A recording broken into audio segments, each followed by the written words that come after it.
Chers frères et sœurs en Christ, en ces moments où la maladie pèse lourdement sur nos cœurs et nos corps, où la souffrance semble parfois insurmontable, rappelons-nous que notre Dieu est le grand médecin, celui qui guérit nos corps et nos âmes.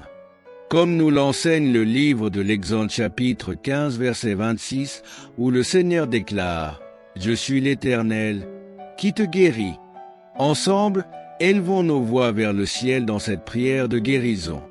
Père céleste, nous venons devant ton trône de grâce avec humilité et foi, comme nous y encourage le livre des Hébreux chapitre 4 verset 16. Nous savons que tu es le Dieu de toute consolation, comme nous le rappelle la deuxième épître aux Corinthiens chapitre 1 verset 3 et 4. Seigneur, nous te présentons tous ceux qui souffrent dans leur corps et leur esprit. Comme tu as touché le lépreux qui s'est prosterné devant toi, comme nous le raconte l'Évangile selon Matthieu chapitre 8 versets 2 et 3, nous te demandons de tendre ta main guérissante vers chaque personne malade. Nous nous souvenons de ta promesse dans le livre de Jacques chapitre 5 versets 14 et 15, où tu nous assures que la prière de la foi sauvera le malade. Avec cette assurance, nous proclamons ta puissance de guérison sur chaque cellule, chaque organe, chaque partie du corps affectée par la maladie.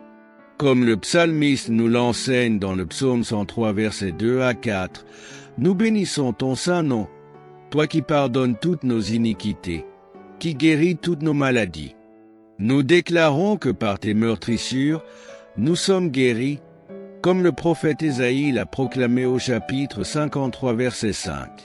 Seigneur, fortifie la foi de ceux qui souffrent.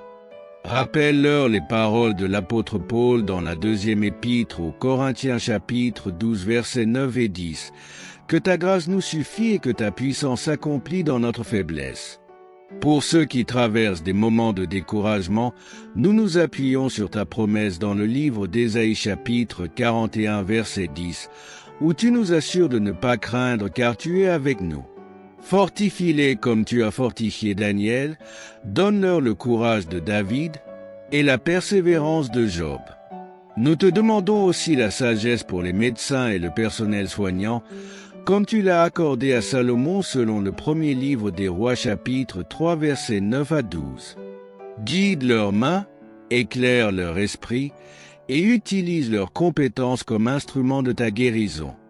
Dans les moments de solitude et d'angoisse, sois leur refuge et leur forteresse, comme nous le promet le psaume 91 versets 1 et 2. Que ta présence les enveloppe comme une couverture réconfortante. Nous nous souvenons de la femme qui souffrait d'une perte de sang depuis 12 ans et qui a été guérie en touchant simplement le bord de ton vêtement, comme le raconte l'Évangile selon Marc chapitre 5 versets 25 à 34. Avec la même foi, nous tendons nos mains vers toi. Père, nous te demandons aussi la guérison émotionnelle et spirituelle. Comme tu l'as promis dans le livre de Jérémie chapitre 33 verset 6, accorde-leur la santé et la guérison, révèle-leur l'abondance de la paix et de la vérité. Et pour ceux qui attendent encore leur guérison, donne-leur la force de persévérer dans la foi, comme Paul nous y encourage dans l'épître aux Romains chapitre 8 versets 24 et 25. Rappelle-leur que tu fais concourir toutes choses au bien de ceux qui t'aiment, comme il est écrit dans le même chapitre au verset 28. Dans les moments où le silence de Dieu semble peser plus lourd que la maladie elle-même, souvenons-nous des paroles profondes du prophète Ésaïe au chapitre 55 versets 8 et 9, qui nous rappellent que les pensées de Dieu ne sont pas nos pensées, et que ses voies sont infiniment plus élevées que les nôtres, tout comme les cieux sont élevés au-dessus de la terre.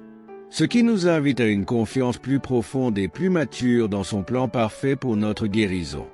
Alors que nous contemplons la grandeur de notre Dieu qui a créé les étoiles et qui les appelle toutes par leur nom, comme nous le rappelle le psaume 147 versets 3 à 5, nous pouvons nous reposer dans l'assurance que celui qui guérit les cœurs brisés et pense leurs blessures connaît intimement chaque cellule de notre corps et chaque battement de notre cœur.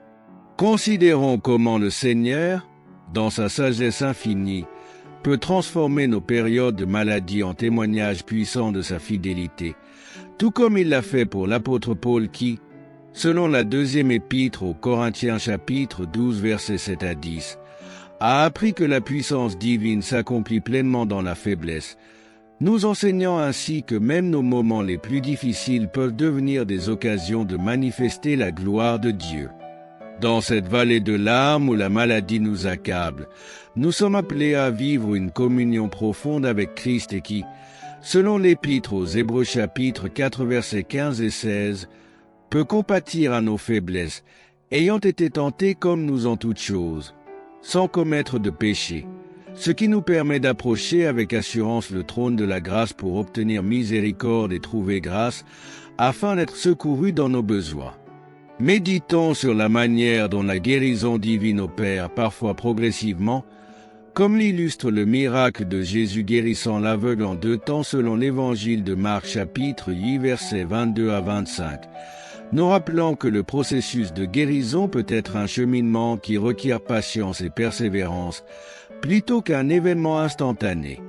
À l'image de Paul et Silas qui chantaient des cantiques dans leur prison selon le livre des Actes chapitre 16 versets 25 à 26, nous sommes appelés à élever nos louanges même au cœur de nos souffrances, sachant que notre adoration peut non seulement transformer notre perspective de l'épreuve, mais aussi créer une atmosphère propice au miracle divin. Comme Moïse dont les bras étaient soutenus par Aaron et Hur lors de la bataille contre Amalek, selon le livre de l'Exode chapitre 17 versets 11 à 13, nous sommes appelés à nous porter mutuellement dans la prière avec persévérance, reconnaissant que la victoire sur la maladie est souvent le fruit d'une intercession communautaire soutenue et fidèle. Tout comme Job qui, au travers de ses souffrances, est parvenu à une connaissance plus profonde de Dieu en déclarant dans le livre de Job chapitre 42 verset 5 « Mon oreille avait entendu parler de toi, mais maintenant mon œil t'a vu ». Nous sommes invités à découvrir comment la maladie peut paradoxalement nous conduire à une intimité plus profonde avec notre Créateur et Guérisseur. Contemplons comment le Seigneur peut utiliser nos périodes de maladie pour guérir non seulement notre corps, mais aussi nos relations, nos priorités et notre compréhension de la vie, tout comme il a utilisé la cécité temporaire de Paul sur le chemin de Damas, selon le livre des Actes chapitre 9, pour transformer radicalement sa vie et son ministère.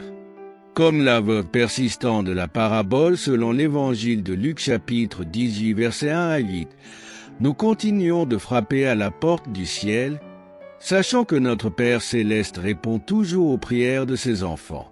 Cette prière est un témoignage de la puissance de Dieu et de sa volonté de guérison.